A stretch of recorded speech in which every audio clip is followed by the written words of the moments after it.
നവകേരള സദസ്സിന്റെ മുന്നൊരുക്കത്തിന്റെ ഭാഗമായി തൃക്കാക്കര, കുന്നത്തുനാട് എന്നീ നിയോജക മണ്ഡലങ്ങളിൽ സംഘാടക സമിതി യോഗം ചേർന്നു. യോഗത്തിൽ സംഘാടക സമിതി ഭാരവാഹികളും സബ് കമ്മിറ്റികളിലെ ചെയർമാൻമാരും കൺവീനർമാരും നിർദ്ദേശങ്ങൾ നൽകി.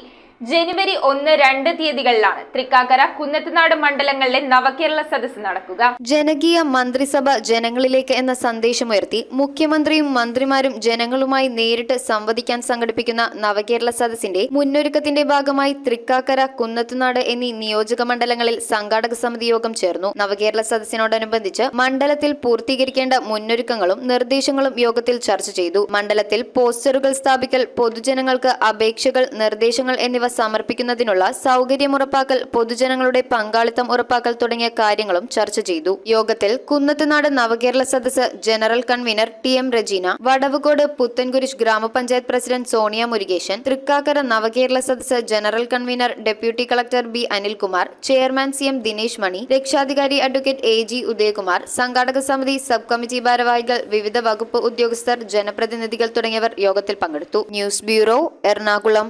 നല്ല നാടൻ ഐറ്റംസ് മുതൽ അറബിക്ക്, ചൈനീസ്, മലായി, സ്പാനിഷ് അങ്ങനെ നമ്മുടെ കൊച്ചിക്കായലിന്റെ തീരത്തിന് ഇത്രയും വെറൈറ്റി ഡിഷസ് കഴിക്കാൻ പറ്റിയ സ്ഥലം സോൾട്ട് അല്ലാതെ വേറെ ഇല്ല. ഈ ക്രിസ്മസ് ന്യൂ ഇയർ സോൾട്ടിനോടൊപ്പം ആഘോഷിക്കൂ. സോൾട്ട് റെസ്റ്റോറന്റ്, തോപ്പുംപുടിയൻ, പനമ്പള്ളി നഗർ.